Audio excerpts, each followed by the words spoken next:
Karibu tena mtazamaji, hii ni KTN leo. Zaidi ya saa 96 baadaye polisi bado wanajaribu kubaini kilichojiri na kusababisha kuanguka kwa Nicole Omondi kutoka ghorofa ya 6 ya jengo la makazi huko Thome baada ya kinachodaiwa kuwa mzozo kati yake na mpenzi wake, afisa wa polisi Agnes Ndanu. Kama anavyoeleza mwandishi wetu, afisa huyu anayechukuliwa kwa sasa kuwa mshukiwa alikuwa na historia ya matatizo matumizi ya pombe, hali ambayo ilichangia uhamisho wake mwezi wa Mei kutoka kituo cha polisi cha International Life hadi katika kituo cha polisi cha Matungulu ambako alipangiwa majukumu ya ngazi ya chini kama afisa utumishi.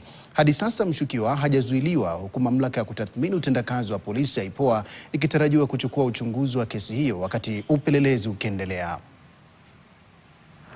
Ni kesi inayoendelea kuvutia hisia za watu wengi kutokana na ukatili wa tukio lenyewe au kutokana na mtu anayechunguzwa kuhusiana na kesi hiyo. Uchunguzi unaendelea kwa kasi ili kubaini mazingira yaliyosababisha Nicole Omondi kuanguka kutoka ghorofa ya 6 ya jengo la makazi katika eneo la Thome baada ya kutoka kujivinjari usiku na Agnes Ndanu ambaye kwa sasa anachukuliwa kuwa mshukiwa mkuu katika kesi hiyo.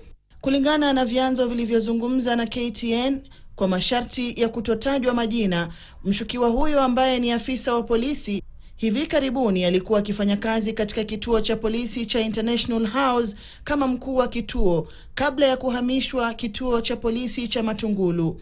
Uhamisho huo ulitekelezwa zaidi ya mwezi mmoja uliopita, tarehe 25 mwezi Mei. Vyanzo hivyo pia vilidokeza kwamba Agnes Ndanu ni binti ya aliyekuwa kamanda wa polisi na kuongeza kuwa mwelekeo wake wa kijinsia ulikuwa siri iliyojulikana miongoni mwa wenzake wa kazi. KTN pia ilizungumza na afisa wa uchunguzi wa DCI katika kituo cha polisi cha Kasarani ambaye aliweka wazi kuwa maafisa wa DCI wako katika hatua ya kurejesha rekodi za kamera za CCTV na kukusanya ushahidi muhimu kutoka kwenye ghorofa ambako wawili hao walikuwa wakiishi. Kulingana na polisi, wanafahamu waliko mshukiwa lakini bado hajazuiliwa licha ya kwamba tayari alitoa taarifa kwa polisi kuhusiana na tukio hilo.